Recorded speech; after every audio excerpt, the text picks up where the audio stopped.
একমাত্র গঙ্গা ছাড়া আর কোনো নদীর পানি নিয়ে আমরা কোনো বন্টন এখনো করতে পারিনি। তিস্তা নিয়ে পুরো নাটকীয় ঘটনা আপনি খুব ভালো জানেন। এরকম দৃশ্যমান কোনো একটা সফলতা বা কাজকে আমরা দেখতে পাবো, বা আপনাদের এই মেয়াদ যদি একটা ভেবে নিই 1 বছর, 1.5 বছর, 2 বছর, তার ভিতরে করার কোনো প্ল্যান আপনাদের আছে? আমাদের ইচ্ছা তো অবশ্যই আছে। আমরা চাই যে এই সিজনেই তিস্তার পানি সমস্যার সমাধান হয়ে যাক। অন্তত একটা অন্তর্বর্তীকালীন চুক্তিতে আমরা পৌঁছি, যেটা আমরা কিন্তু আজকে থেকে 10 বছর আগেই তো আমরা মোটামুটি কাছাকাছি পৌঁছে গেছিলাম।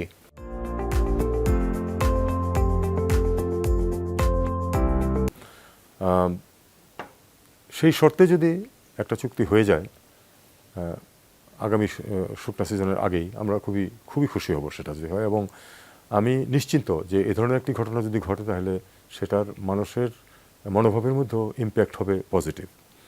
তো আমরা অনুরোধ করবো ভারতকে যে যেন এই বিষয়ে অন্তত যেটা কাছাকাছি আমরা গেছি, এটাকে অনেকটাই একটা লো হ্যাঙ্গিং ফ্রুট যেটা বলা হয় সেরকম বলা যেতে পারে। এটাতে খুব বেশি নেগোশিয়েট করার কিছু নাই। একটু পার্সেন্টেজ একটু কম বেশি করেই একটা চুক্তিতে আমরা উপনীত হতে পারি। এবং এ নিয়ে কিন্তু আন্তর্জাতিক নদী আইন যেটা আছে সেখানেও কিন্তু কিছু ব্যবস্থা আছে যে নদীর জন্য কিছু, নদীর স্বাস্থ্যের জন্য কিছু পানি ছেড়ে দিতে হবে, আর কমপক্ষে কতটুকু পানি লোয়ার রাইপিয়ারেন্টকে দিতে হবে তারও কিন্তু একটা প্রভিশন আছে। আমরা তার ভিত্তিতে যদি একটা কিছুতে আমরা এগোই, তারপরেও ভারতের সদিচ্ছার উপর নির্ভর করবে যে তারা এদিকে এগোবে কিনা।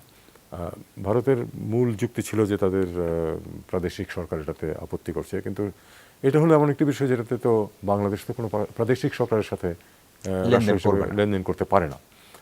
তাদের অভ্যন্তরীণ সমস্যা তাদেরকে সমাধান করতে হবে। আমরা চাই যে তারা তাদের সেই সমস্যার সমাধান করুক অথবা না করুক, আমাদের যে পানির ন্যায্য হিস্সা সেটা আমাদেরকে দেখ। এটা কোনো আন্তর্জাতিক আইন বলবে না যে একটি আন্তর্জাতিক নদীর 100% পানি অন্য দেশ সম্পূর্ণ আটকে দিতে পারে। তিস্তা বহুমুখী প্রকল্প নিয়ে, তিস্তা নিয়ে আমাদের সঙ্গে ভারতের সঙ্গে তো দেন দরবার আলোচনা, বার্গেনিং চলছে। এর মধ্যে চীন সেখানে বিনিয়োগে অনেকদিন ধরে আগ্রহী, গেল আওয়ামী লীগের সরকারের সময় থেকেই। এখন কি যদি আপনারা ভারত খুব দ্রুত এটা সমাধান না করতে পারে, তাহলে আমরা সাম্প্রতিক বন্যাটা দেখলাম কি পরিণত হলো আমাদের একটা অসময়ের, এবং আবারও বন্যার আশঙ্কা রয়েছে। এখন আমাদের 7-8টা জেলায় বন্যার সংখ্যা রয়েছে। সেক্ষেত্রে কি চীনের সঙ্গে তিস্তা বহুমুখী প্রকল্প বাস্তবায়নের নীতিগত কোনো সিদ্ধান্ত অন্তর্বর্তীকালীন সরকার নিতে পারে? এটা একটু স্পেকুলেটিভ হয়ে যাবে আমি যদি বলি কিছু, কারণ বিষয়টা হলো, আমি যতটুকু জানি সেটা হলো যে আমাদের পক্ষ থেকে কিন্তু চীনের কাছে প্রস্তাব রাখা হয়েছিল প্রথমে, তারপরে চীন আগ্রহী হয়েছে এখানে ইনভেস্ট করতে। এখন আমরা তো ভারসাম্য নীতিতে বিশ্বাস করি, কিন্তু সর্বোপরি আমাদের স্বার্থ রক্ষাটা হলো আমাদের মূল কাজ।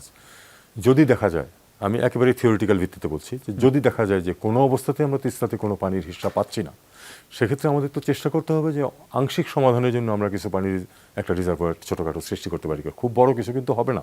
আমরা যদি চীনের সাথে আমাদের যে প্রকল্প নিয়ে কথা হচ্ছিল সেটা হলো কিন্তু আমাদের সম্পূর্ণ প্রয়োজন যে মিটবে তা কিন্তু না, কিন্তু একেবারেই কিছু না পাওয়ার চেয়ে খানিকটা পানি যদি আমরা রাখতে পারি সেটাতে আমাদের কিছু প্রয়োজন মিটতে পারে, এদিকে আমরা তখন যেতেই পারি। এটা আমি একেবারেই থিওরিটিক্যাল ভিত্তিতে বলছি।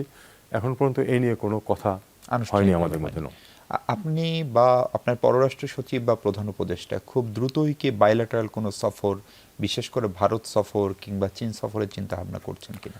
দেখুন, এক্ষুনি এটা নিয়ে কিছু বলা যাবে না, এই জন্য যে আমরা এই মুহূর্তে পাইপলাইনে নাই। কারণ এখন আমাদের সামনে একটা ইউএনজি এর মিটিং আছে, একটি কমনওয়েলথ হেডস অফ গভর্নমেন্টের মিটিং আছে। কাজেই এর মধ্যে আরেকটা বায়োল্যাটারাল অ্যাকোমোডেট করা কঠিন হবে, কারণ বিশেষ করে প্রধান উপদেষ্টার জন্য দেশে থাকাটাও খুব গুরুত্বপূর্ণ। যেহেতু একটা ক্রান্তিকাল চলছে, এই সময় তার উপস্থিতি কাজ অনেক সহজ করে দেয় অন্যদের জন্য, অন্যান্য ডিপার্টমেন্টের জন্য।